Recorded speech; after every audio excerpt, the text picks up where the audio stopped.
الرحمن الرحيم والنازعات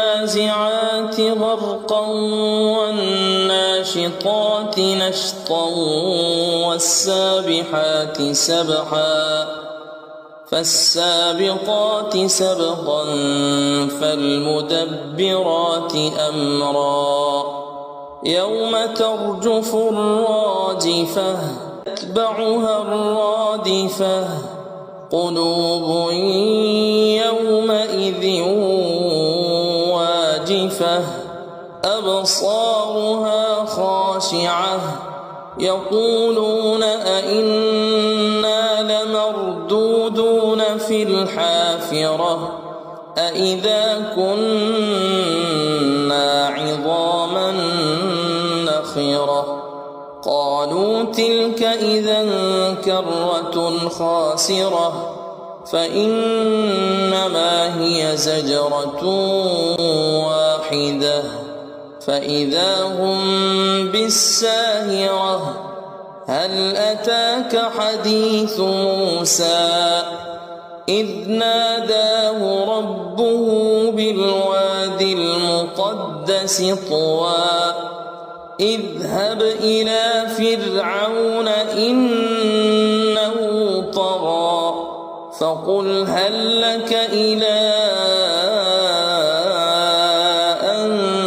تزكى وأهديك إلى ربك فتخشى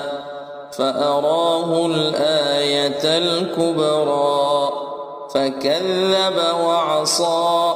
ثم أدبر يسعى فحشر فنادى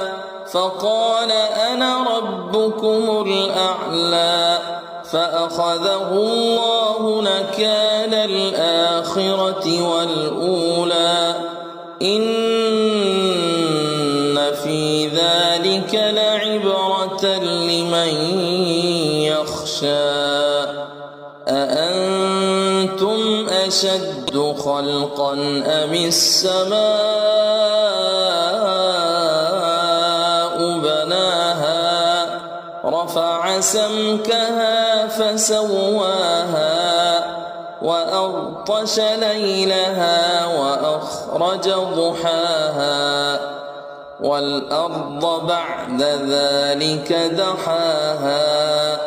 أخرج منها ماءها ومرعاها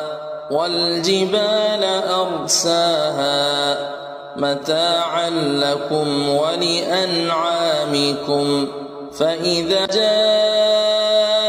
الطامة الكبرى يوم يتذكر الإنسان ما سعى وبرزت الجحيم لمن يرى فأما من طغى وآثر الحياة الدنيا فإن الجحيم هي المأوى وأما من خاف مقام ربه ونهى النفس عن الهوى فإن الجنة هي المأوى يسألونك عن الساعة أيان مرساها فيم أنت من ذكراها إلى ربك منتهاها إنما أنت منذر من يخشاها كأنهم يوم يرونها يلبثوا إلا عشية أو